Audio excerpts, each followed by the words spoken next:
Hey there, sleepless rabble.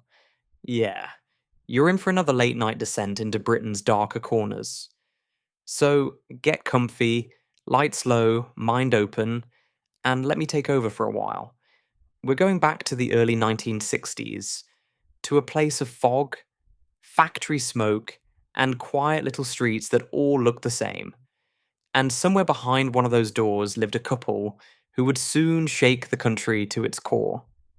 Their names? Ian Brady and Myra Hindley.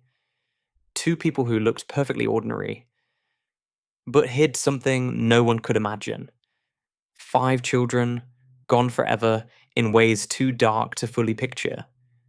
Their disappearances haunted Britain for decades, not just because of what happened, but because no one saw it coming.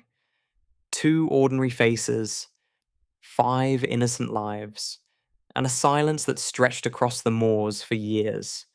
This is one of the most haunting true stories in British history. The tale of how love, control, and obsession collided on the lonely hills known as the Moors. We'll trace their beginnings, from childhood shadows to the moment their paths crossed, and how that meeting changed everything. We'll also look at what came after.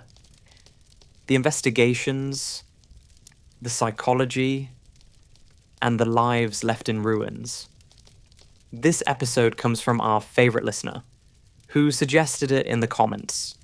So if you've got an idea for what we should explore next, do the same, write it below. Each like and subscribe is very welcome, and keeps these stories alive in the dark. Alright then, this is Napmax Sleep Stories, and you're listening to The Moors Murders. Glasgow, 1938. The year Ian Brady was born into a city already heavy with soot and smoke, where the streets were tight, the tempers short, and the post-depression hunger still gnawed at everyone's bones. His mother, Peggy Stewart, was a young waitress who could barely afford to feed herself, let alone a child. The father, no one knew, not even Brady, who would later decide he didn't much care to. Within a few months, she handed the baby to another family, the Sloanes, a couple living in a cramped flat in the Gorbals district. A neighbourhood so overcrowded that children played between bomb-scarred tenements and broken bottles, like it was a game invented just for them. The Sloanes weren't cruel. They were simply ordinary working-class people surviving in a city that didn't forgive weakness. They treated him like one of their own. But there was always that subtle line between ours and not quite ours. Peggy visited sometimes, standing awkwardly by the door with sweets or coins, calling herself a family friend. It wasn't until much later that Ian realised the truth. By then, the damage, that small fracture between belonging and being borrowed, was already permanent. School didn't soften him either. He was bright, sharper than most of the boys around him, but with a temper that could flare in a second. Teachers described him as clever, cold, and impossible to read. The Gorbals was full of kids who fought for fun, yet Brady's fights weren't fun. They were clinical. He'd hit hard, then walk away without a glance. Even at 10, he had the unnerving habit of staring too long, as if cataloguing the world rather than living in it. By adolescence, the walls of Glasgow started closing in. He spent his evenings reading and brooding, an outsider among outsiders. While other boys obsessed over football or girls, Ian read about the Nazis. The imagery of discipline, hierarchy, and domination fascinated him. He devoured books about Hitler, Nietzsche, and the idea that strength excused anything. According to later police records, he'd already begun collecting crime clippings, articles about unsolved murders and war trials. The kind of thing most people would avoid, he studied like scripture. At 16, he was caught breaking into a safe and sent to a Borstal, Britain's version of juvenile reform school. Official reports described him as uncooperative but intelligent, which is bureaucratic code for don't turn your back on him. Brady later claimed the institution hardened him, but the truth is he was hard long before he went in. The Borstal simply taught him patience, how to hide the contempt until it was useful. When he was released, he returned briefly to the Sloanes' home. They said he was quiet, polite, and slightly more distant. Within weeks, he moved south to Manchester, chasing work and anonymity. The city was rebuilding itself after the war. Factories humming again, men in flat caps heading to shifts, women scrubbing steps until the stones shone. It was the perfect place to disappear into routine. Brady found a job as a stock clerk, kept mostly to himself, and began collecting books again, this time on psychology, totalitarianism, and criminal law. He liked knowing how people thought, not because he wanted to help them, but because understanding was another form of control. Colleagues remembered him as meticulous and unnervingly calm. He never joked, never joined in after work drinks. One former co-worker told reporters years later that Brady could look right through you, like you'd been measured and filed away. That same gaze would eventually become infamous. The camera flash catching the faint smile of a man who already knew he was smarter than the rest of the room. Psychologists who later studied him pointed out a pattern common among certain offenders: early separation from the mother, emotional detachment, above average intelligence paired with low empathy. Whether those ingredients guarantee anything is debatable, but in Brady's case, they set the foundation. The sense of being unwanted turned into contempt. The need for control became ideology. He didn't stumble into darkness, he organized it. The Gorbals shaped him, but it didn't create him. Plenty of boys grew up there, dodging poverty and drunken fathers, yet most became decent men. Brady's difference lay in how he processed pain, not as something to escape, but as something to study. He once wrote in a prison letter, "Weakness disgusts me. It's an echo of those streets he left behind." The idea that survival meant not caring who you stepped over, as long as you didn't fall. By the time he turned 20, he had reinvented himself. The accent softened, the suit sharper, the hair slicked back with military precision. He started carrying a camera everywhere, capturing people's faces, alleys, rooftops. Some say photography was his way of freezing time, of keeping control over a world that had ignored him. Others think it was a rehearsal, learning how to see humans as objects. Both might be true. When he finally met Myra Hindley in Manchester, he'd already built the mental armor he needed. She would see only the outer shell, the cool, articulate man who read philosophy at lunch and talked about morality as if it were a theory. Beneath that shell was the same boy from the Gorbals, unwanted, unfeeling, and utterly convinced that emotion was for the weak. Maybe that's exactly what made her look twice, maybe somewhere, buried under her own quiet disappointments. Myra Hindley recognized the same kind of emptiness, and mistook it for strength. Let's take a look at her. Before the drama truly begins. Manchester, 1942. A city still half in blackout, half in rubble. Bomb shelters turned into play dens, ration cards into currency. And somewhere in that grey maze of terraced houses, a baby cried in a small rented flat in Crumpsall. Myra Hindley. Her father, Bob, had just returned from the war.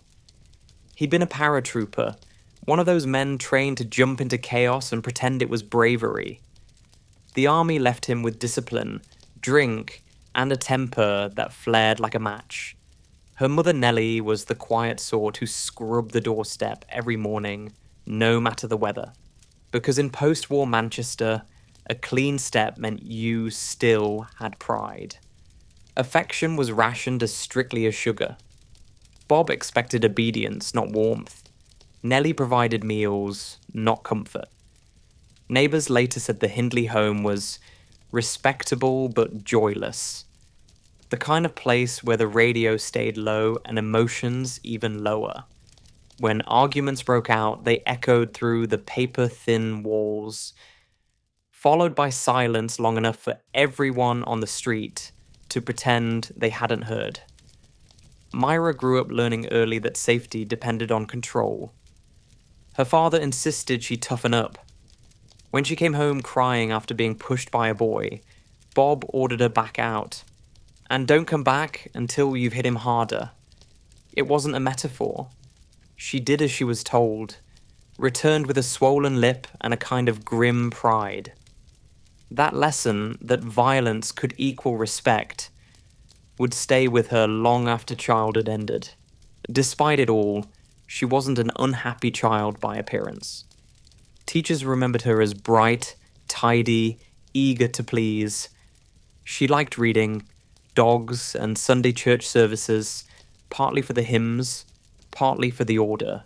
Religion offered what her home lacked, rules that made emotional sense.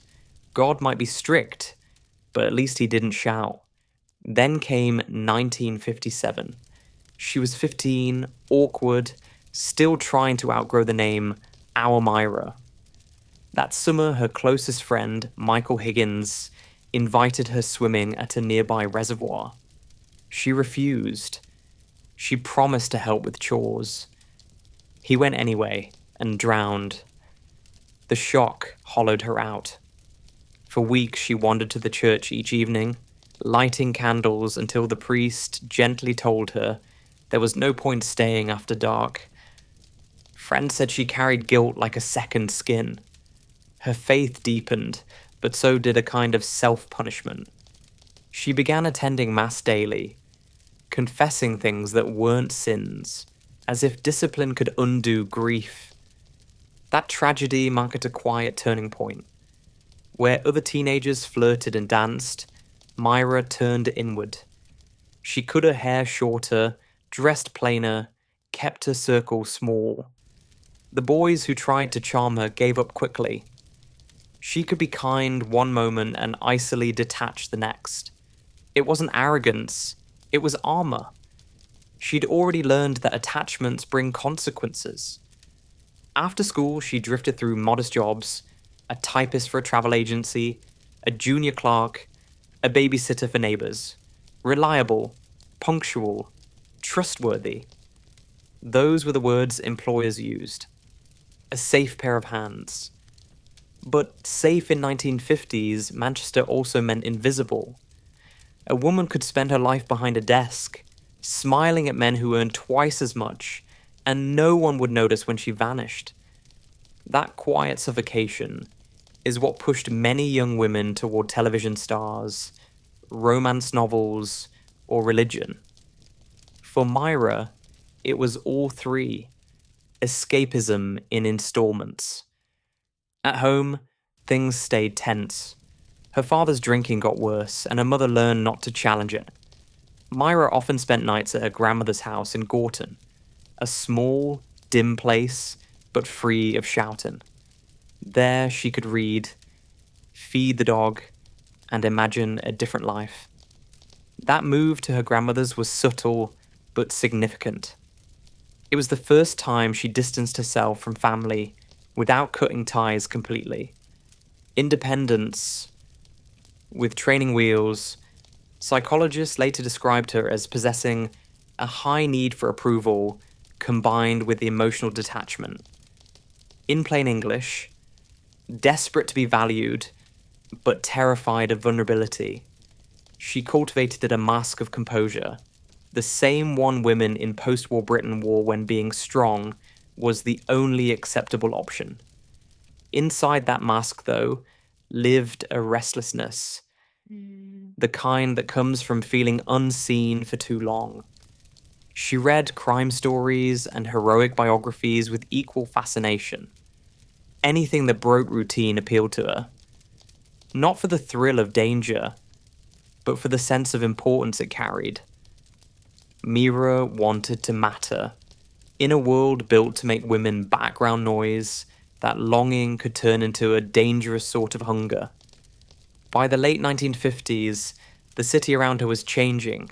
Coffee bars replacing pubs, rock and roll replacing hymns, rebellion replacing manners. But she wasn't the type to join the revolution. She watched from the sidelines, cigarette in hand, pretending disinterest while secretly measuring herself against every woman who seemed freer. That quiet envy would one day make her vulnerable to anyone promising purpose, even the wrong kind. For now, though, she was simply Myra from Crumpsall, a young woman shaped by control, discipline, guilt, and restraint, a product of post-war England's grey respectability. No one looking at her then could have imagined what she'd later become, and she, least of all, would have believed it herself. Manchester, 1942. A city still half in blackout, half in rubble. Bomb shelters turned into play dens, ration cards into currency. And somewhere in that grey maze of terraced houses, a baby cried in a small rented flat in Crumpsall. Myra Hindley. Her father, Bob, had just returned from the war. He'd been a paratrooper, one of those men trained to jump into chaos and pretend it was bravery. The army left him with discipline, drink, and a temper that flared like a match. Her mother, Nellie, was the quiet sort who scrubbed the doorstep every morning, no matter the weather. Because in post-war Manchester, a clean step meant you still had pride. Affection was rationed as strictly as sugar. Bob expected obedience, not warmth. Nellie provided meals, not comfort. Neighbours later said the Hindley home was respectable but joyless. The kind of place where the radio stayed low and emotions even lower. When arguments broke out, they echoed through the paper-thin walls, followed by silence long enough for everyone on the street to pretend they hadn't heard. Myra grew up learning early that safety depended on control. Her father insisted she toughen up. When she came home crying after being pushed by a boy, Bob ordered her back out. And don't come back until you've hit him harder. It wasn't a metaphor. She did as she was told, returned with a swollen lip and a kind of a grim pride. That lesson, that violence could equal respect, would stay with her long after childhood ended. Despite it all, she wasn't an unhappy child by appearance. Teachers remembered her as bright, tidy, eager to please. She liked reading, dogs, and Sunday church services, partly for the hymns, partly for the order. Religion offered what her home lacked. Rules that made emotional sense. God might be strict, but at least he didn't shout.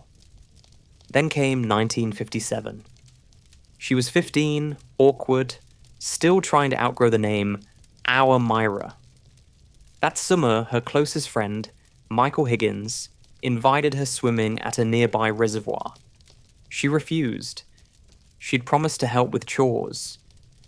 He went anyway and drowned. The shock hollowed her out.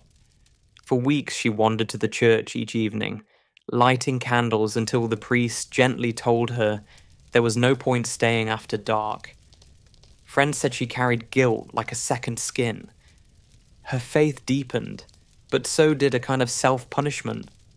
She began attending Mass daily, confessing things that weren't sins, as if discipline could undo grief. That tragedy marked a quiet turning point. Where other teenagers flirted and danced, Myra turned inward. She cut her hair shorter, dressed plainer, kept her circle small. The boys who tried to charm her gave up quickly. She could be kind one moment and icily detached the next. It wasn't arrogance, it was armor. She'd already learned that attachments bring consequences. After school, she drifted through modest jobs, a typist for a travel agency, a junior clerk, a babysitter for neighbors. Reliable, punctual, trustworthy. Those were the words employers used. A safe pair of hands. But safe in 1950s Manchester also meant invisible. A woman could spend her life behind a desk, smiling at men who earned twice as much, and no one would notice when she vanished. That quiet suffocation is what pushed many young women toward television stars, romance novels, or religion. For Myra, it was all three: escapism in installments. At home, things stayed tense. Her father's drinking got worse, and her mother learned not to challenge it. Myra often spent nights at her grandmother's house in Gorton, a small, dim place but free of shouting. There she could read, feed the dog, and imagine a different life. That move to her grandmother's was subtle but significant. It was the first time she distanced herself from family without cutting ties completely. Independence with training wheels. Psychologists later described her as possessing a high need for approval combined with emotional detachment. In plain English, desperate to be valued, but terrified of vulnerability. She cultivated a mask of composure, the same one women in post-war Britain wore when being strong was the only acceptable option. Inside that mask, though, lived a restlessness, the kind that comes from feeling unseen for too long. She read crime stories and heroic biographies with equal fascination. Anything that broke routine appealed to her. Not for the thrill of danger, but for the sense of importance it carried. Myra wanted to matter. In a world built to make women background noise, that longing could turn into a dangerous sort of hunger. By the late 1950s, the city around her was changing. Coffee bars replacing pubs, rock and roll replacing hymns, rebellion replacing manners. But she wasn't the type to join the revolution. She watched from the sidelines, cigarette in hand, pretending disinterest while secretly measuring herself against every woman who seemed freer. That quiet envy would one day make her vulnerable to anyone promising purpose, even the wrong kind. For now, though, she was simply Myra from Crumpsall, a young woman shaped by control, discipline, guilt, and restraint, a product of post-war England's grey respectability. No one looking at her then could have imagined what she'd later become. And she, least of all, would have believed it herself. And somewhere in the same city, the boy from the Gorbals was already waiting. Manchester in the early 60s was a study in contradictions. Black and white televisions glowing in half-demolished streets, teenagers discovering freedom while their parents still ironed morality flat. The factories hummed again, but so did a new rhythm. Coffee bars, cheap perfume, transistor radios tuned to Radio Luxembourg. For most people, it was optimism with an overdraft. For Ian Brady, it was camouflage. He worked at Millwood's merchandising company in Gorton, a small industrial supplier, the kind of place where people stayed for years and talked mostly about football or bus fares. Brady didn't. He kept to himself, reading paperbacks on his lunch break and taking meticulous notes. His dark suits, his deliberate movements, everything about him suggested someone rehearsing control. He was efficient, distant, occasionally polite. And it was there, in 1961, that Myra Hindley noticed him. She was 20, newly employed as a typist. He was 23. The mysterious clerk who didn't seem to fit the room. The first thing she saw wasn't his face, but his posture. Straight, confident, almost military. In a world where most men slouch towards middle age before 30, that alone stood out. At first, he barely acknowledged her. Brady liked being observed more than he liked engaging. But the lack of attention only deepened her fascination. She started timing her breaks to coincide with his. He read Mein Kampf at the desk, not discreetly, but as if testing who might flinch. She didn't. According to her later diary entries, she admired his seriousness and how he knows what he wants. It was less romance than recruitment. Over the following months, she transformed. The naturally dark-haired, softly spoken girl from Crumpsall dyed her hair peroxide blonde, began wearing black and grey, and perfected the look of detachment he admired. Co-workers whispered that she'd gone posh or found religion of a different kind. In a sense, she had. Her new creed was him. Brady encouraged her reading habits, Nietzsche, de Sade, Dostoevsky. He lectured on moral relativity over factory sandwiches, explaining that compassion was an evolutionary flaw. Myra listened, eyes wide, as if each sentence unlocked a secret. Later, she would tell interviewers that she believed he was the most intelligent man alive. The detail was half confession, half excuse. Psychologists reviewing their correspondence decades later saw a pattern classic to coercive pairings, an intellectual narcissist offering identity to someone already primed for dependence. But this wasn't the lightning bolt of instant corruption the tabloids like to sell. It was slower, quieter, the erosion of doubt. Brady didn't demand obedience. He created an environment where agreement felt like enlightenment. Outside work, they began meeting at local cinemas and cafes. Manchester's Piccadilly still glittered with post-war neon then, promising a modern world just out of reach. They blended into the crowd easily. Just another young couple in neatly pressed coats. But while others held hands for warmth, they traded philosophies. He talked about the superior individual, the right to transcend morality. She nodded, not quite understanding, but unwilling to look small. In her diary, she wrote, "He makes me see the world clearly." Her grandmother in Gorton noticed the shift. Myra stopped attending church, stopped laughing, started defending him in every conversation. "He's different," she'd say, as if that explained everything. The grandmother, a practical woman, called him odd.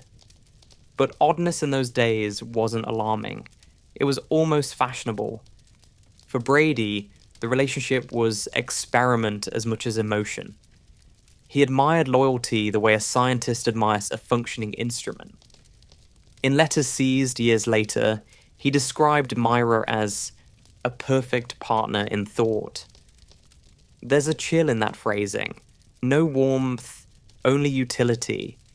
He was training her to mirror his worldview, and she was eager to prove worthy. When he gave her a list of books to read, she completed it like homework. When he suggested pistol practice at a local range, she agreed, though she'd never held a gun before.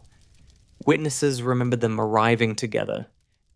Him composed, her nervous but determined. She would later claim she joined to impress him. Maybe so. Or maybe it was the first time she felt powerful. Manchester, meanwhile, remained politely oblivious. Neighbours saw them walking the dog, smiling for photographs, going dancing on weekends. They looked like the new generation. Independent, modern, unchaperoned. What no one saw was the slow birth of an ideology. The more she mirrored him, the more he believed he had found proof of his theories. Their connection became a hall of mirrors. Her reflection of him, confirming his reflection of himself. By late 1962, they were inseparable. Myra's co-workers rolled their eyes at the intensity.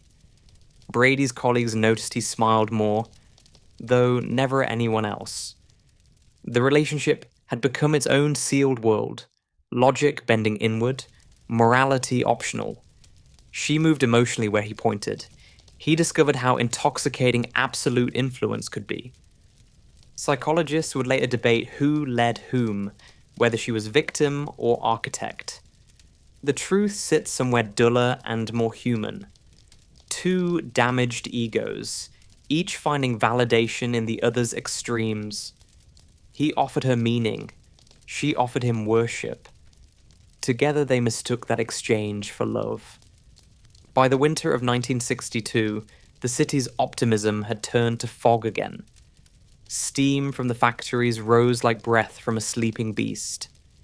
Inside a small flat in Gorton, Brady and Hindley spent their evenings reading, photographing each other, talking about the limits of courage. Outwardly, nothing seemed alarming. Inwardly, they were rehearsing for something that would make the nation shudder. For now, it was only theory, philosophy, imagination, fantasy. But fantasies have a habit of seeking proof, and before long, they would begin to test theirs on the open, silent land beyond the city. Saddleworth Moor. It started small, as it often does. Ideas whispered in dim rooms, the kind of a late-night conversations people forget by morning. Only these two didn't forget. They collected them. By early 1963, Brady and Hindley had built themselves a private world with its own rules. They spoke a language only they understood. Fragments of philosophy, war references, private jokes about courage and weakness. Every sentence was a test. Every glance, a lesson. He wanted to see how far she'd go. She wanted to prove there were no limits. Their flat in Hattersley was modest. One of those post-war council estates meant to look hopeful, but already peeling at the edges. Inside, it was tidy, almost austere. A single photograph of Brady hung framed on the mantelpiece. Another of her, staged like a film still. They owned a small record player, a camera, a revolver, and an ever-growing library of books about domination and power. Neighbours described them as polite, a bit posh for the area. No one guessed the experiments unfolding behind the curtains. Brady had become obsessed with the idea of testing courage. He quoted Descartes and Nietzsche like scripture, explaining that true freedom meant transcending moral law. He saw pity as weakness, cruelty as purity. And because Myra listened, really listened, he grew bolder. He started writing elaborate essays, pseudo-philosophical manifestos about the natural order of violence. When Myra typed them up, he corrected her spelling without a word of thanks. Each page became a ritual of submission disguised as intellect. Later she would say she believed she was helping him prepare a book. In truth, she was helping him prepare himself. Around this time, he began photographing her in increasingly staged poses. Military jackets, weapons, the cold stare of a woman rehearsing authority. She didn't smile in any of them, not once. Her expression was detached, almost bored, but behind the lens Brady saw devotion. He developed the prints himself, stored them neatly in a folder marked personal. The irony of 1960s Britain was that society was terrified of youth rebellion, yet blind to the real one forming quietly in its back streets. Newspapers warned of miniskirts and Elvis. No one paid attention to the couple who spent their weekends discussing the thrill of total control. Manchester was busy being modern. Brady pushed further. He started taking her on what he called adventure drives into the countryside. They would pack sandwiches, a camera, a shovel, nothing unusual for a hiking trip. He told her he liked the open moors, the way the wind erased everything. To her, it sounded poetic. To him, it was logistics. He made notes about remote areas, distances, visibility. Myra, ever eager, memorized his observations. Back in the flat, he began constructing scenarios. Theoretical crimes, he called them. What would you do? He asked one night. If you could do anything at all, no laws, no consequences. She laughed nervously. He didn't. He wanted an answer. When she finally said, I don't know. He smiled. That's the point, he told her. You don't know yet. Psychologists later called this stage cognitive grooming, the steady corrosion of moral resistance through shared fantasy. By normalizing the discussion, he made the unthinkable sound intellectual. Myra, raised on obedience and guilt, mistook his approval for love. Each philosophical conversation became foreplay for destruction. They began visiting gun shops. He taught her how to shoot at the local range, explaining that skill meant superiority. The first time she hit the target, he called her formidable. That single word stayed with her for months. She'd spent her entire life being told to be quiet, polite, small. Now, someone told her she was powerful and meant it. Around this time, she purchased a grey Mini Traveller, her proudest possession. Officially, it was for drives out of town. Unofficially, it became their tool.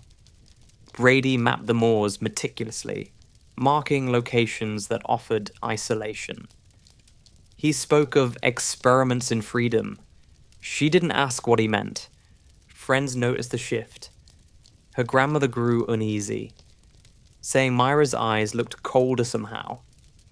At work, she was punctual as ever, but distant. When colleagues mentioned Brady, she defended him with almost religious certainty. It wasn't love in the conventional sense. It was indoctrination wearing lipstick. Brady, meanwhile, grew more restless. He began testing boundaries, stealing small items, setting fires in remote spots, watching how she reacted. Never horror, only curiosity. Each act confirmed what he already believed. That empathy was optional, a learned reflex that could be unlearned. He was teaching her to unlearn it. By spring of 1963, they were fully enclosed in their own echo chamber. Books became commandments, each page reinforcing their myth. He'd started calling her his student, she called him master. The terms were half ironic, half sincere. But when the line between fantasy and ideology blurs, irony dies quietly. Psychiatrists later described their relationship as a mutual psychopathy, though that might give it too much grandeur. It wasn't operatic madness, just two lonely people finding validation in shared delusion. Still, delusions have momentum, and soon, theory would demand evidence. That moment arrived quietly, not a dramatic revelation, but an ordinary evening conversation. He said he wanted to prove himself. She asked how. He looked at her for a long time, and whatever passed between them in that silence set everything else in motion. The next morning, she washed her hair, fed her dog, and took the Mini out for a drive. Somewhere between the city and the empty land beyond, she stopped asking questions altogether. The first time they drove out there, it looked harmless. A grey Mini Traveller rolling past the last row of houses, the city lights fading behind them. The moors stretched ahead, endless, quiet. A kind of emptiness that felt like freedom. For most people, that landscape was peace. For Ian Brady, it was opportunity. It was July 12th, 1963. Summer technically, though northern England never quite got the memo. The sky hung low, the air damp, the roads thin and winding. In the passenger seat, Myra Hindley drove with the intensity of someone who didn't want to think. She'd been told what to do. She always did what she was told. That evening was the test. Brady had talked for months about transcendence, about how real strength required breaking moral limits. Now, he wanted proof. Not theory, not fantasy. Proof. He had a name. Pauline Reed, 16 years old. A neighbor's friend, familiar enough not to be feared. The official record says Myra approached her first, asking for help, finding a lost glove on Saddleworth Moor.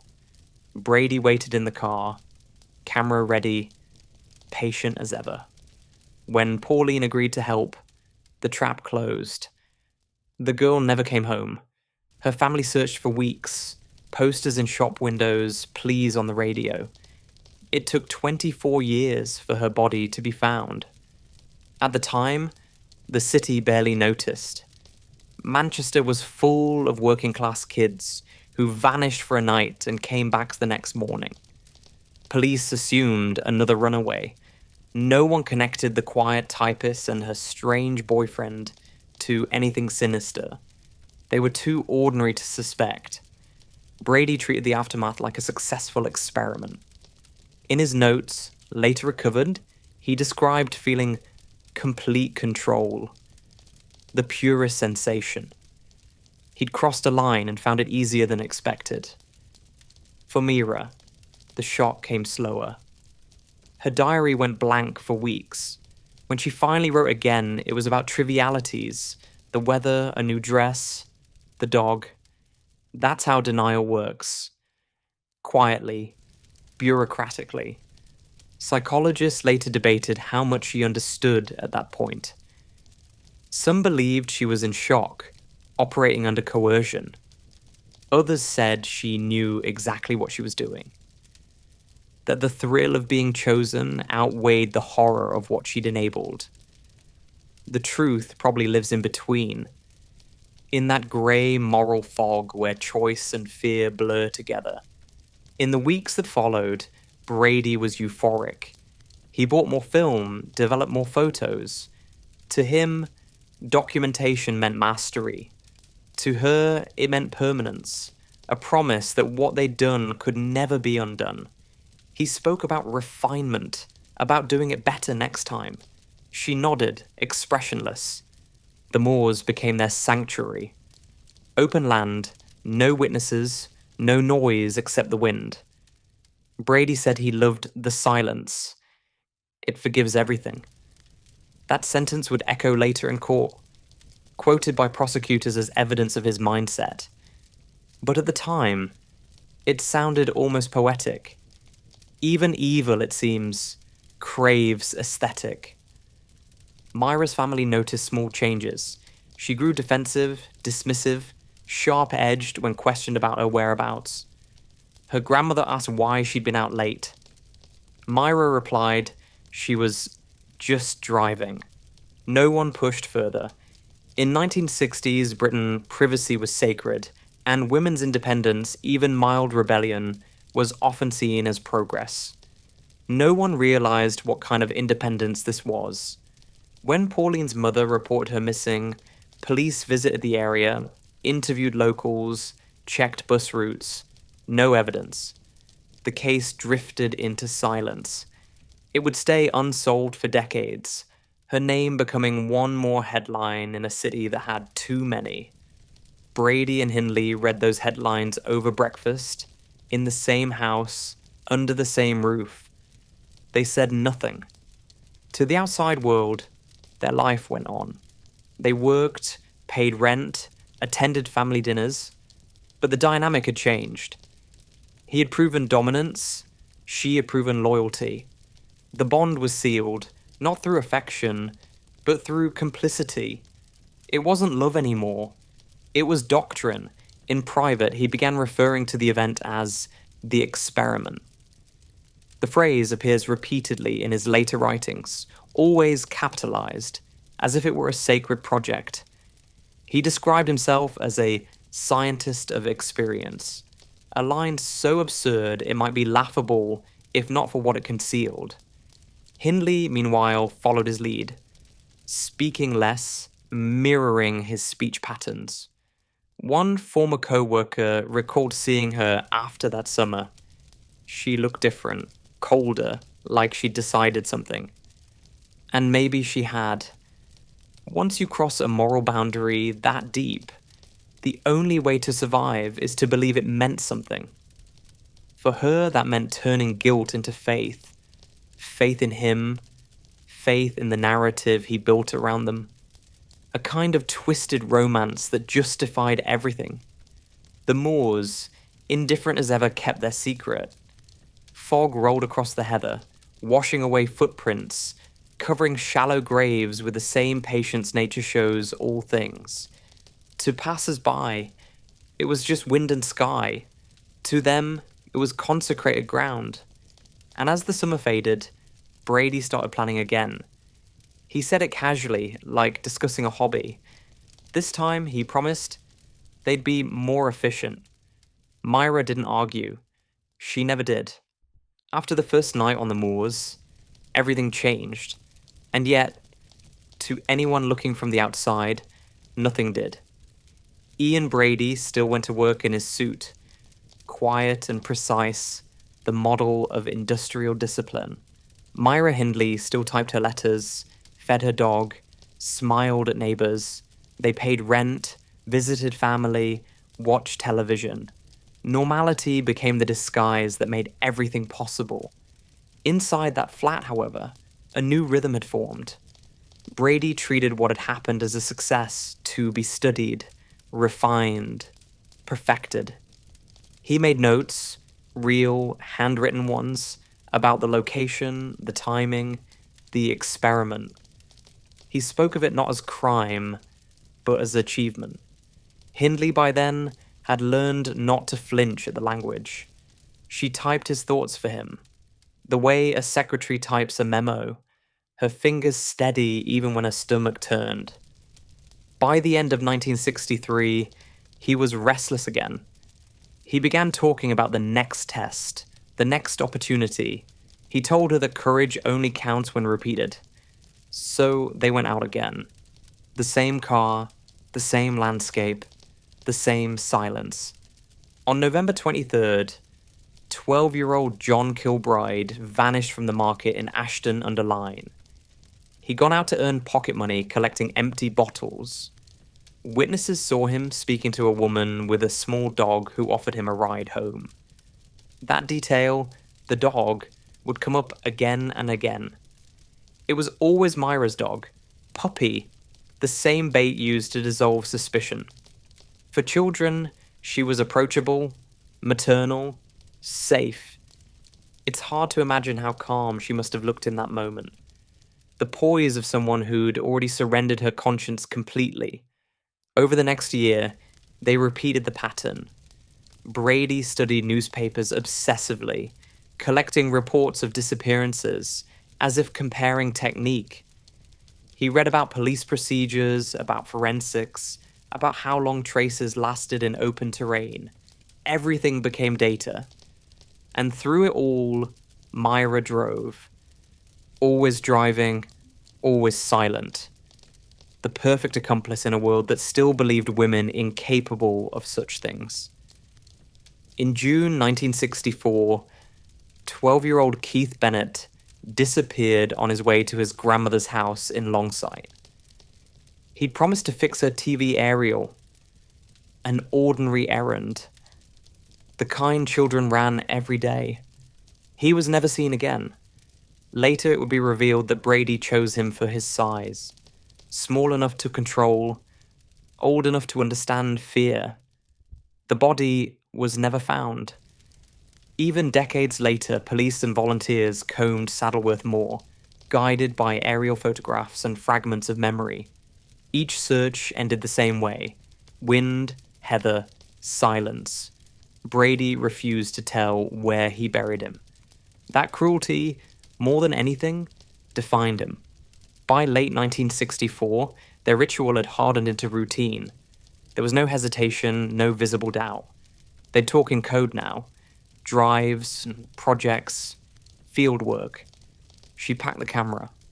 He packed the rest.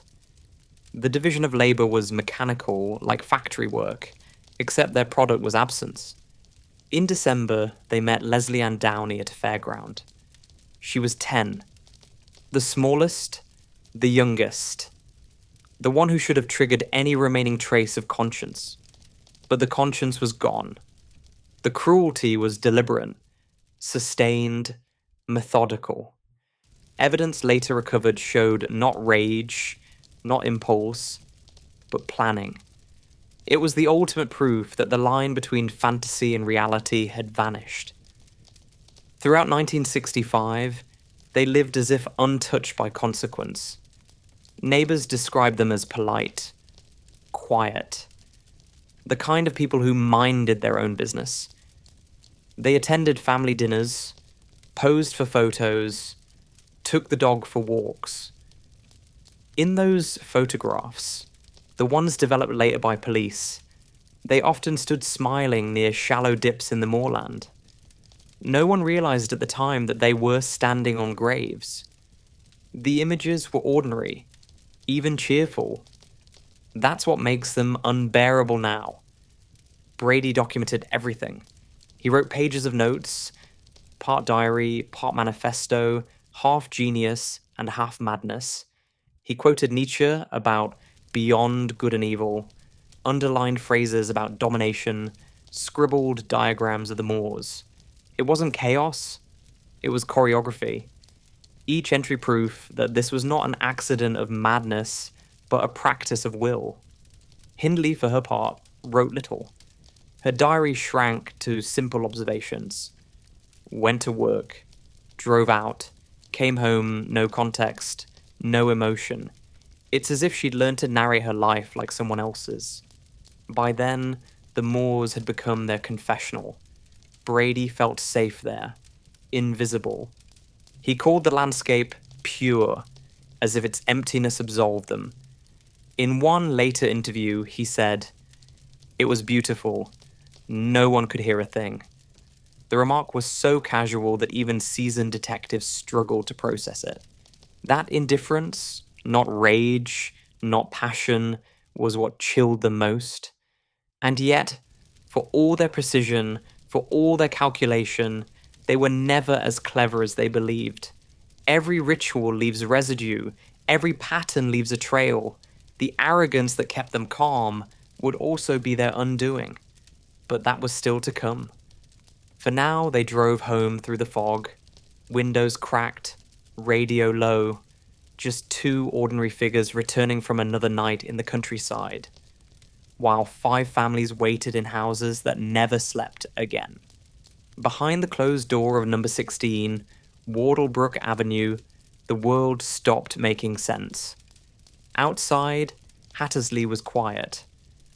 A new housing estate meant to symbolize post-war optimism. Fresh paint, fresh families, the hum of televisions in identical living rooms. Inside, the curtains were usually drawn. The dog barked sometimes. The rest was silence. The couple who lived there seemed respectable enough. Myra Hindley, 23, neat, blonde, always polite to neighbors. Ian Brady, 27, well-dressed, distant, the sort of man who read too much. They didn't socialize much, but no one thought it strange. Not in an era when privacy was still considered a virtue. If anything, they looked aspirational. A young couple with a car, decent jobs, no children, but plenty of composure. Neighbors would later recall the smell of cigarettes and polish drifting from their open door, the faint sound of classical music, often Wagner, sometimes Mahler. Brady said it helped him think. He wanted their home to feel detached from the world, sterile, controlled, untainted by sentiment. He'd read that the Nazis banned sentimentality because it distracted from purpose. He admired that. The flat was obsessively tidy. Bookshelves arranged by topic. Nietzsche, de Sade, Freud, military history. On the wall, framed photographs of Myra, staged, expressionless, almost ritualistic. She wore leather, sometimes a beret, always the same cold gaze. Brady took those photos himself, spending hours perfecting the angles. He called it art. In truth, it was ownership, control disguised as aesthetics. He gave her reading lists and assignments, quoting philosophers until his voice turned sermon-like. She wrote summaries to please him, mimicking his vocabulary. Over time, her own voice disappeared completely. Friends from work noticed she no longer laughed the same way. She had become a reflection of his theories, the echo of someone else's mind. Every evening had a ritual: books, whiskey, lectures. He would pace the room, monologuing about power and will, while she sat listening, silent, loyal.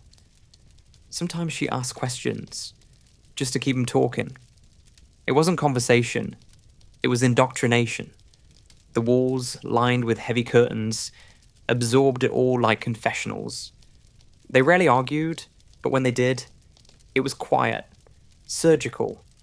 He would withdraw, cold, withholding, until she apologized. Then, he'd reward her with approval, a smile, a brief softness. It was textbook conditioning, though no one had the textbook then. For Myra, his approval had become oxygen. For Brady, her obedience was proof that control could be absolute. Visitors were rare. Occasionally, Myra's sister, Maureen, stopped by with her husband, David Smith, young, working class, curious about the mysterious couple who always seemed to live in shadow. Brady tolerated them, even played the gracious host. He liked audiences. They fed his sense of superiority. Smith later recalled that Brady seemed strange but clever, the kind you'd be careful around. He wasn't wrong. At work, Brady cultivated an image of intellectual eccentricity. He carried books to the factory floor, discussed politics nobody else cared about, and occasionally dropped German words into conversation. Most colleagues thought he was just pretentious. Only one or two sensed the darker undercurrent. The fascination with domination, the quiet contempt for human weakness. Myra, meanwhile, balanced two versions of herself: the dutiful employee who brought biscuits to tea breaks, and the woman who came home to a man she called Master. The transformation was seamless. No one at Millwoods could have imagined that the same woman who typed in voices also helped stage photographs of shallow graves. Psychologists later described her as a moral chameleon, someone whose identity dissolved entirely into the person she adored. She didn't act out of impulse or rage, she acted out of alignment. Every gesture, every choice existed within his framework. Even her guilt, when it flickered, was quickly rewritten as loyalty. Brady thrived on that control. He believed himself the architect of something grand, a superior being in a society of sheep. He despised the very normality that hid him. Sometimes, he'd watch the neighbors through the window and mutter about their mediocrity. Then he'd turn back to his books, smug in the illusion that he was different. It never occurred to him that true mediocrity is believing cruelty makes you exceptional. Still, there were cracks. Myra's grandmother, who lived nearby, saw changes she couldn't explain. She once told a friend, "It's like Myra's eyes aren't her own anymore. But who listens to grandmothers until it's too late?" By mid-1965, the walls of that small flat had soaked up everything. The whispers, the laughter, the photographs, the evidence. It was a shrine to control, not chaos, but precision. Each object in its place, each thought rehearsed, each lie perfectly balanced. Outside, the world kept turning. Pop songs, space races, optimism. Inside, two people lived in suspended reality, feeding a secret so large it distorted the air around them. The neighbors smiled when they passed on the stairs. They smiled back. Because in Hattersley, as in most places, evil didn't look like a monster. It looked like the quiet couple next door. And sooner than anyone imagined, that door would open, and the illusion would shatter. October 1965 began like any other month in Hattersley. Cold mornings, coal smoke, and neighbours who minded their business. At number 16, Wardlebrook Avenue, the curtains were drawn tighter than usual. Inside, something was shifting. Ian Brady had started talking about a new experiment. He was restless again. The last act on the moors had given him confidence, and confidence for him always meant escalation. He'd begun to fancy himself invincible, the sort of man too clever for consequence. He wanted a witness now, someone to share the experience, someone to admire him. Myra, though still loyal, had started to tire of his lectures. He sensed it. And like every narcissist facing waning devotion, he decided to raise the stakes. The chosen night was October 6th, 1965. The weather was damp, the kind that made every sound heavier. Brady invited David Smith, Myra's 20-year-old brother-in-law, over to the flat for a few drinks and a chat. David and his wife, Maureen, Myra's younger sister, were newly married and struggling, living nearby, always short on money. Brady played the role of the worldly older man, a mentor with expensive tastes and dangerous charm. He'd shown Smith guns before, talked about revolutions, Nietzsche, and the thrill of living without rules. Smith thought he was strange but fascinating, like someone from a different world. When he arrived that evening, Myra opened the door. She looked calm, even welcoming, but Smith later said her eyes didn't match her smile. Brady was in his usual dark suit, pacing, talking too fast. He poured drinks, talked about the weak and the strong. There was no music, just the hum of the gas fire. Then Brady said he wanted to show something. He left the room and returned with Edward Evans, a 17-year-old railway clerk from Ardwick he'd met earlier that day in Manchester. Brady introduced him casually, like an acquaintance brought home after a night out.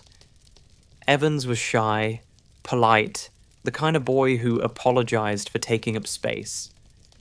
No one knows exactly what he thought was happening, but he followed Brady into the living room without question. What happened next remains one of the most disturbing domestic crimes in British history. There were no moors, no isolation, just a small council flat. Beige wallpaper, second-hand furniture, and evil in close quarters. Brady asked Smith to stay and watch. Smith hesitated. Brady smiled. Then, without warning, he swung a hatchet. The sound was the thing Smith said he'd never forget. Panic froze him. Brady ordered him to help. Myra stood by, silent, watching. When it was over, Brady looked exhilarated, calm, almost cheerful. He told Smith to help clean up, to carry the body to a spare room. Smith obeyed, numb, terrified, trying not to think. Brady talked through it all, lecturing about courage, about proof, about what it meant to transcend morality. Smith just nodded. He left around 3 a.m, shaking, pale, promising to return later. Myra walked him out, telling him quietly, "Don't do anything stupid." It wasn't a threat. It was weary routine. For her, the horror had long since become administrative. Smith ran straight home to Maureen. He woke her, hysterical, telling her what he'd seen. At first, she thought he was drunk or joking. Then, she saw his face. By dawn, the couple made a decision that would change everything. They called the police. Smith later said, "I didn't want to believe it, but I couldn't not tell." That sentence saved countless lives. The police arrived at Wardlebrook Avenue around 6:30 a.m. They expected a domestic dispute, maybe a drunken fight. They found Myra at the door, composed but pale. Brady was still inside, calm, smoking. When officers asked to look around, he shrugged and said, "Go ahead." In the spare room, they found the body of Edward Evans, wrapped in plastic. No attempt to hide it, no panic, just stillness. Brady said it was an accident. Myra said nothing at all. It's hard to imagine that moment, the shift from private horror to public exposure. For years, they had operated in silence, their crimes hidden beneath politeness. Now, the silence broke, and the noise of reality came rushing in. At the police station, Brady maintained composure. He spoke formally, using legal terms he didn't understand. He demanded to see a solicitor. He denied everything, but officers already suspected more. The precision, the coldness, it didn't look like a one-time event. When detectives searched the house further, they found notebooks, photographs, and the now infamous tape recorder. The discoveries came slowly. Rolls of film developed into smiling portraits on Saddleworth Moor. Brady pointing into the distance, Myra kneeling on the ground beside her dog. At first, they looked harmless. But when detectives cross-referenced them with missing persons cases, a pattern emerged. The backgrounds matched the moors where children had vanished. The smiles became maps. Back in Hattersley, neighbours stood on the street, stunned. Reporters arrived within hours, cameras flashing, microphones out. The polite couple next door, murderers, impossible. And yet, the evidence piled up, piece by piece, photograph by photograph.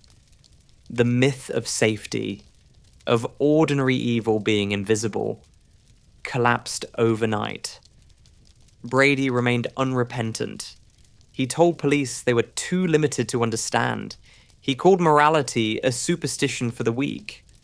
Myra tried to hold her composure, repeating rehearsed lines, claiming ignorance. But she wasn't fooling anyone anymore. Her silence had become proof. David Smith, meanwhile, faced his own hell.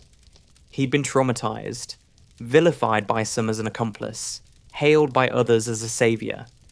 He was 20 years old, barely more than a kid himself.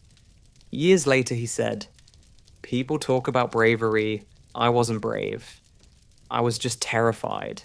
But terror, in that case, was enough." He'd done what no one else had. Opened the door. That morning, the illusion ended. No more philosophy, no more theories. Just a body, a flat, and two faces staring at the camera. The same faces that once smiled for neighbours, now frozen forever in history's coldest family portrait. When the first photographs came back from the lab, even seasoned detectives went silent. There, in perfect grayscale, was the endless landscape of Saddleworth Moor. Wind-bent grass, stone ridges, a horizon that looked infinite. And right in the middle of it, a smiling young woman kneeling beside her dog. Behind her, the faint outline of disturbed earth. The photo looked harmless to anyone else. To Detective Chief Superintendent Bob Talbot, it was geography. He recognized the spot. They'd searched near there years ago, after the disappearance of 12-year-old John Kilbride. Now the landscape had a face. From that moment, the investigation changed tone. It was no longer about one body in a Hattersley flat. It was about the missing children of Manchester, the ones whose names still clung to lampposts and police reports. Teams were sent to the moors within days. October winds howled through the open land, the kind of cold that stings through gloves. Officers used maps, photographs and intuition, scanning the contours like archaeologists of grief. They had no GPS, no drones, just spades, compasses and patience. Journalists followed in long coats, their breath visible in the fog, waiting for confirmation of the unthinkable. The first discovery came on October 16th, 1965. In a shallow grave not far from where Brady and Hindley had been photographed, police unearthed the body of Leslie Ann Downey, 10 years old. still wearing the clothes described in her missing person report. The silence on the moor that day was absolute. Even reporters stopped talking. One officer later said, "It wasn't an investigation anymore. It was penance." Within days, the press had given the case its name, the Moor's Murders. It sounded almost folkloric, as if the landscape itself had participated. And in a way, it had, hiding their crimes under wind and heather for years. As the searches continued, investigators combed through the couple's belongings. Brady's notebooks were obsessive. Coordinates, phrases like total control, and diagrams of the moors drawn from memory. Hindley's diary, in contrast, was chillingly ordinary. Lists, errands, reminders. But then came the tape. When officers found the small reel-to-reel recorder, they thought it was just another lecture recording. Then they played it. For 7 minutes, the station filled with a child's voice, pleading. A woman's voice, calm, collected, giving orders. It was Myra. The tape was evidence no one could ever unhear. Detectives who listened to it once refused to listen again. One said later, "It was the sound of something human that should never have been human." After that, Hindley's narrative of manipulation collapsed. Brady could still hide behind philosophy and arrogance, but she had given herself away in her own voice. Steady, articulate, unmistakable. The second discovery came in November. John Kilbride, buried less than a mile from the first site. The moor gave him back, one of the few mercies it would ever offer. Officers, exhausted and numb, continued searching, but the landscape was vast and uncooperative, a labyrinth of moss and mist that could swallow anything. Meanwhile, public reaction bordered on hysteria. Newspapers printed their faces daily. Brady, the cold intellectual, Hindley, the blonde she-devil. Headlines turned her hair into a national obsession, as if peroxide was somehow the key to evil. People debated whether women could even be capable of such crimes. The 1960s wanted to believe in progress. And this case dragged them back into medieval horror. Outside the courthouse, crowds screamed for vengeance. Inside, detectives tried to remain clinical, cataloguing photographs, notes, and items found at the flat. A luggage tag belonging to Leslie Ann, a notebook listing more coordinates, and a single Polaroid of Brady grinning at the camera with the calm of a man convinced he'd never be caught. The investigation soon expanded beyond Saddleworth. Every missing child case from the past 5 years was reopened. Letters poured in from families begging police to search new areas. Forensic teams sifted through miles of peat bog and clay. At one point, local miners volunteered to help, saying, "We know how to dig for what's lost." It was, in every sense, a national mourning ritual disguised as procedure. The discovery of the Moor graves broke something in the public psyche. Britain, still haunted by post-war trauma, had built its identity on decency, on the idea that evil lived elsewhere, in history books or foreign dictators. Now it was here. Two quiet, working-class Britons, not monsters from myth, but neighbours. They'd used the same buses, shopped in the same markets, smiled in the same streets. That was the real horror. Psychologists brought in to profile the pair called Brady a narcissistic sadist, and Hindley a dependent personality with detached affect. The language was academic, but the reality wasn't. In plain English, it meant he enjoyed pain, and she enjoyed pleasing him. Together they'd built an ecosystem of cruelty. When the official search on Saddleworth paused for winter, 5 names were confirmed missing, 2 graves recovered. Detectives knew there were more, but the more would not yield easily. Even decades later, when modern equipment returned to the same ground, it kept one secret: Keith Bennett's. Every generation since has taken a turn searching, as if the land itself now holds the country's unfinished grief. In the months that followed, boxes of evidence filled the Manchester Police Archive. Brady's photos, Hindley's letters, lists of coordinates, weapons, each item a quiet contradiction to the normal lives they had presented.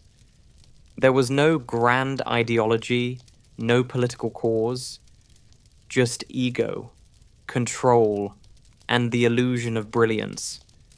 When asked why he did it, Brady said, "Because I could." When asked why she followed, Hindley said, "Because I loved him." Two sentences that Britain would never forgive. And out there on the moor, the wind still moves across the same grass, carrying the same sound. A low, hollow whistle that's half weather, half memory. People say it's just the wind, but the locals know better. They call it the children still walking home. By spring 1966, Britain had learned the names Ian Brady and Myra Hindley, the way earlier generations learned those of kings and queens. Not by choice, but by saturation. For months, their faces stared out from every newspaper rack. Their story recited on every street corner. Reporters called it the trial of the century. And for once, the cliché was true. The case opened on April 19th, 1966, at Chester Assizes, an austere sandstone building that looked like justice, carved from medieval gilt. Crowds gathered outside from dawn. Some shouted for the death penalty, others just stood in stunned silence. Inside, it felt more like theatre than law. Barristers in wigs, reporters scribbling, the accused seated side by side, Brady calm, Hindley composed, both eerily detached. It was Britain's first true crime spectacle of the television age, long before live broadcasts, yet every word would be printed by nightfall. The prosecution charged them with 3 murders: Leslie Ann Downey, John Kilbride, and Edward Evans. 2 others, Pauline Reed and Keith Bennett, were suspected, but without recovered bodies, they couldn't yet be proven. Brady faced all 3 counts. Hindley faced 2, Leslie Ann and Edward Evans. The evidence was devastating. Police produced photographs from Saddleworth Moor, Brady's notebooks, and the now infamous tape recording. When the court played it, the gallery froze. Reporters stopped writing. Even the judge removed his glasses. The child's voice filled the room, pleading for mercy, and over it, Myra's calm instructions, emotionless, firm. It lasted barely a few minutes, but when it ended, no one spoke. Hindley's composure cracked only slightly. A twitch, a swallow, then stillness again. Brady didn't flinch at all. Forensic experts described the meticulous burial sites, depth, positioning, the choice of ground. Everything indicated planning, intelligence, and total lack of empathy. Psychiatric evaluations painted Brady as a paranoid psychopath with narcissistic traits. He refused medication, insisting he was entirely sane. He called himself a moral nihilist. He said it like a compliment. Myra's defense tried to paint her as a manipulated accomplice, a young woman under the spell of a dominant partner. They quoted her Catholic upbringing, her strict father, her longing for approval. But the jury had heard the tape. Whatever sympathy existed evaporated in that sound. The voice on the recording wasn't terrified. It was in control. During testimony, David Smith, pale, shaking, recounted the night of Edward Evans' murder. He told the court how Brady struck with the hatchet, how Myra stood by. how she later handed him a towel to clean up the blood. He said she told him, "Don't do anything stupid." The courtroom was silent. Even Brady looked away for the first time. The press, unable to resist myth-making, turned the pair into archetypes. Brady became the devil, Hindley, the devil's disciple. Her peroxide hair became an obsession. Columnists wrote essays about how could someone who looks so ordinary do something so monstrous. No one asked the same about him. Society needed her to be the symbol. He was madness. She was betrayal. It's always the woman who has to explain herself. The trial lasted 17 days. Brady, representing himself part of the time, tried to debate philosophy with the prosecution. He quoted Nietzsche, Dostoevsky, even claimed that morality was a bourgeois invention. The judge stopped him twice, reminding him this was not a lecture hall. Hindley, meanwhile, kept her gaze low, hands folded neatly, occasionally glancing at her mother in the gallery. Her mother wept through most of it. On May 6th, 1966, the jury returned its verdict. It took them just over 2 hours. Both guilty. Brady received 3 consecutive life sentences. Hindley received 2. The judge, Mr. Justice Fenton Atkinson, said, "Words cannot describe the horror of this case, nor the revulsion it has caused throughout the country." Then, in a moment of quiet finality, he added, "You will both spend the rest of your natural lives in prison." Outside, crowds cheered. It was a strange kind of relief, a collective exorcism. People needed the verdict to mean closure, but closure doesn't exist for crimes that redefine horror. For years afterward, the British public would measure all evil against those 2 names. After sentencing, they were separated. Brady went to Durham Prison, later to Ashworth, a high-security psychiatric hospital. Hindley went to Holloway, then later to Cookham Wood. Both claimed appeals, both failed. Neither ever showed genuine remorse. In the months following the trial, Britain changed in small but visible ways. Parents stopped letting children walk home alone. Schools introduced safety talks. The word moors itself became shorthand for terror. The case broke through the polite denial of the 1960s. The idea that horror was something that only happened in films or foreign countries. It was here, in a council flat, under the rain, with neighbors who said they seemed nice. Psychologists began studying the case as a phenomenon of shared psychopathy, a dynamic where dominance and devotion merge into mutual delusion. Forensic psychology as a discipline grew from it. So did Britain's appetite for true crime as collective catharsis. The press had found a formula: monsters sell. And in the years that followed, every serial killer story would echo this one. The calm voice, the ordinary face, the suburban setting. In prison, Brady refused interviews for years, communicating only through essays, pages of pseudo-intellectual musings on control, cruelty, and human nature. Hindley converted to Catholicism, then renounced it, then claimed spiritual rebirth, then retracted it again. Each reinvention was met with public outrage. Forgiveness was not on offer. The Moors murders trial wasn't just a legal event.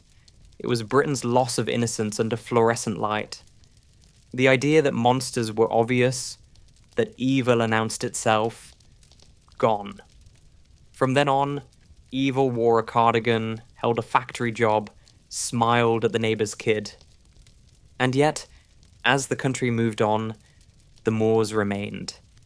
Endless, quiet, wind-bitten, still keeping one name unreturned, still whispering the same unanswerable question. How could 2 people walk into that emptiness and come back smiling? After the verdict, the country exhaled, not in relief exactly, but in exhaustion. The Moors' murders had been more than a crime. They were a mirror, showing Britain something it didn't want to see. And once you've seen that, you can't look away again. Ian Brady was sent to Durham Prison, later transferred to Parkhurst, and finally confined to Ashworth Hospital, declared criminally insane. He never accepted the label. He preferred psychological elitist. He read endlessly. Philosophy, law, even obscure medical texts, and spent decades writing letters to journalists and academics, each one dripping with contempt. He claimed his crimes were an existential experiment. No one believed him, but he believed himself. That's the problem with narcissists. They confuse explanation with redemption. Myra Hindley went to Holloway Prison, where the real performance began. She cut her hair, wore glasses, joined Bible study, wrote contrite letters to priests. The tabloids called it the Redemption Act. Some guards said she was genuinely remorseful. Others said she was rehearsing empathy. Either way, the public wasn't buying it. To them, she wasn't just a murderer. She was proof that femininity could deceive. The blonde hair had become mythology. Even decades later, people still spoke of that face as if it had personally betrayed them. Throughout the 1970s and 80s, Hindley sought parole again and again. Each attempt triggered nationwide outrage. MPs received death threats for even discussing her release.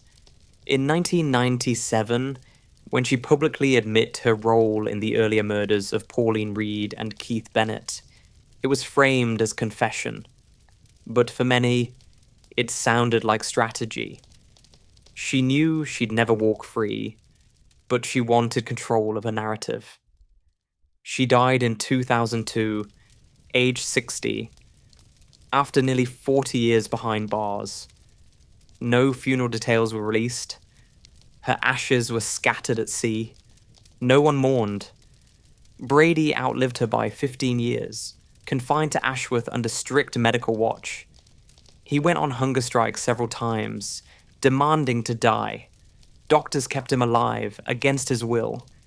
He spent his final years in near isolation, feeding on correspondence, still writing essays about morality, still trying to win arguments no one was having.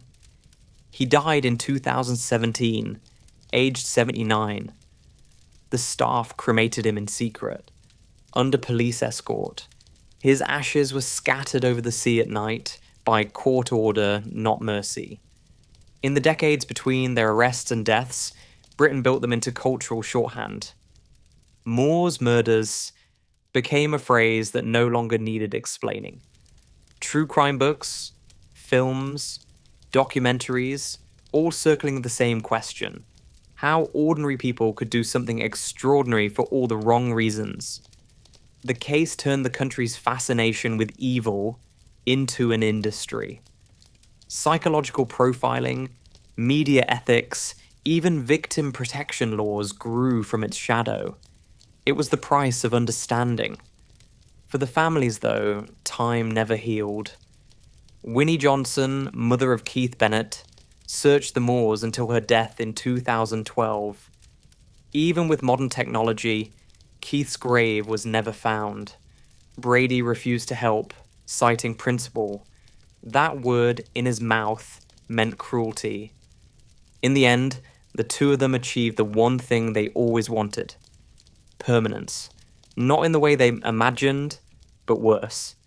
They became symbols, not of power or intellect, but of how easily humanity disguises itself.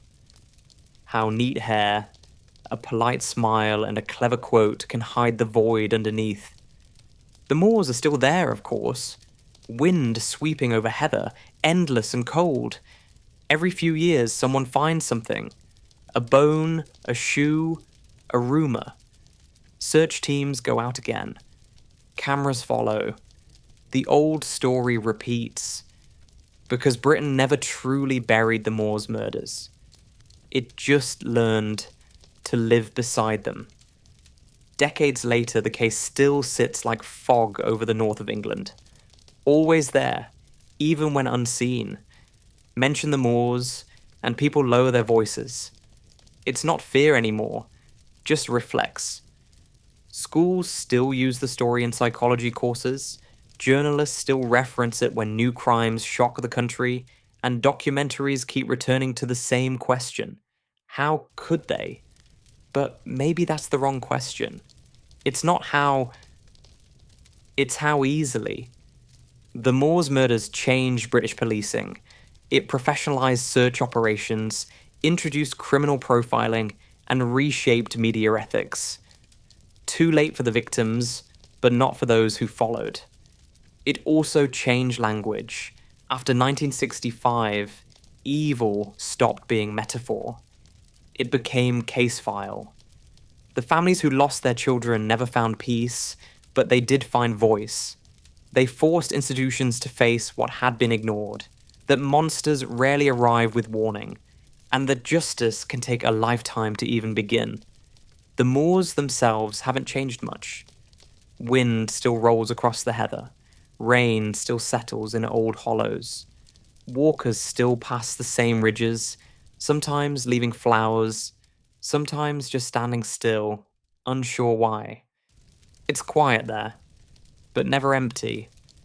Brady and Hindley are gone, but their story remains carved into British memory. Not for their cruelty, but for the reminder that it was also ordinary. And that's the real legacy. Not the murders, not the trials, not even the photographs. Just the knowledge that evil doesn't always scream.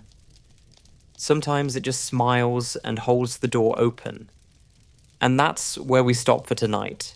Sleepless Rabble. You may have noticed, we never described what those children went through. That was deliberate. Because the truth is unbearable. They were tortured, sexually abused, and murdered by two people who hid behind ordinary faces. To repeat those acts in detail would serve no purpose, and no one deserves to have their pain turned into entertainment. Out of respect for them, and for every family still haunted by those nights on the moor, we chose silence. We can only hope their souls have long since found peace. Somewhere far beyond the noise, where names like Brady and Hindley mean nothing. If this story stayed with you, leave a like, subscribe, and tell us which case you'd like us to explore next. Each small gesture helps keep these stories honest and reminds the dark that we're still watching. This is Napmax Sleep Stories, and tonight you are listening to the Moors murders. Sleep easy, if you can,